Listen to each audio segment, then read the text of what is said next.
And we begin with a live look at a community meeting for parents and teachers of the Roosevelt School District in South Phoenix. Tonight, elected board members of this historic school district, one of the original school districts in the state of Arizona, will vote on a plan to close 5 elementary schools.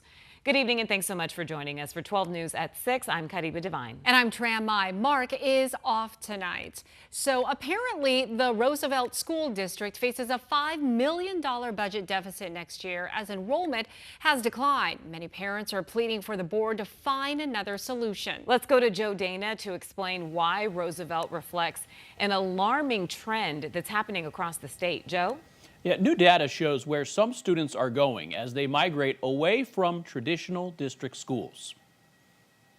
This is the zip code the kids came out of. Kurt Cardine has seen it all. He's been a superintendent and teacher in district, charter, and private schools. The author of 3 books about the school choice movement, Cardine tracks data on where Arizona kids are attending. How are ESAs impacting school districts like Roosevelt?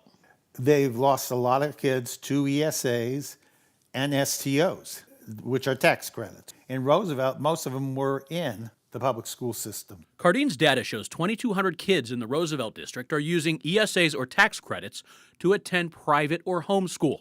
8 of the 9 private schools in the district's boundaries are religious. And you can't compete if your parents saying, I want you, and I keep using Catholic because I'm Catholic, I want you to go to Catholic school. Roosevelt can't compete with that. A map of the Roosevelt district shows a crowded field. Private schools are in green, charter schools in red, district schools in blue. In all, families in these boundaries have more than 30 options other than their neighborhood district schools to choose from. Many lawmakers and voters applaud those choices that are available, but it comes at a steep price. Per pupil spending for district schools is at the bottom nationally. Superintendent Tom Horn recently acknowledged districts are underfunded and said the ESA program needs more administrators to run it. Have we spread ourselves too thin? Yes, we're letting money go where it really shouldn't be going.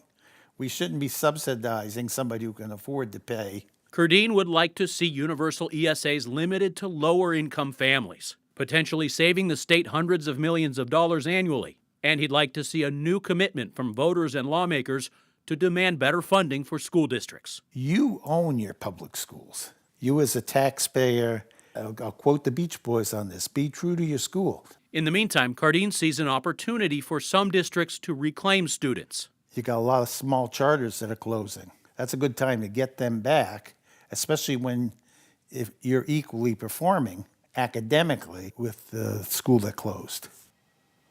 In fact, Cardine says ESAs are taking a greater proportion of students from charter schools than from the districts. He says one charter school lost 30% of its students from one year to the next. That kind of disruption is also not sustainable. We'll have coverage of tonight's vote in the Roosevelt School District tonight at 10. Back to you.